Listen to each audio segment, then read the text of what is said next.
Hi, this is Eva from IvyGroup. Today we're going to talk about the exterior of the wall, especially stuccos. So this is one of our major projects that's ongoing right now, and the nesting is up as you can see from here, and it's currently applied the first layer of stucco. It's called the scratch coating. The reason it's being called scratch is because the tool that used to apply the stucco to the wall is leaving this scratch mark, so that the next layer of stucco can be applied nice and firmly. After the first layer of stucco is applied, there are two other layers. The next one is called brown coat, and then after that you're going to apply a finish coat. Then at the finish coat, you can choose the texture, the color that you prefer and desire to make your home look pretty. You may also wonder what's underneath the stucco. It's actually a couple layers of materials. After the drywall is up, you need a waterproof layer of waterproof material, that's grade D.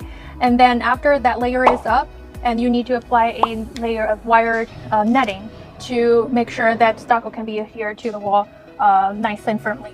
As a homeowner, if you're on site, you need to pay attention when they apply the waterproof layer and the netting. So the vertical seams needs to be overlapped by 6 inches or more, and the horizontal beams by 4 inches or more in shingle fashion, so that the water cannot penetrate through the layers into your wall. So we're now inside the home in the living room area. As you can see, we now have all the drywall already up.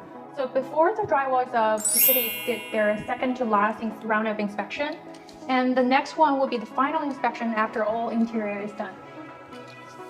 So one thing that you may want to pay attention to is the kind of screw you're using to adhere the drywall to your actual beams and studs. So the coarse threaded screw is the preferred one because it has a wider thread and it will grab the wood better. If you use the kind of fine thread screw, it does tend to end up popping out on you because it has a smaller head and it cannot grab the wood tight enough.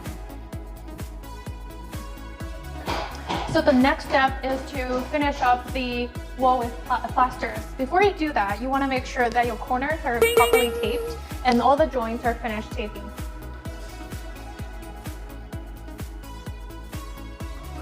So while plastering the wall, you usually apply 3 layers.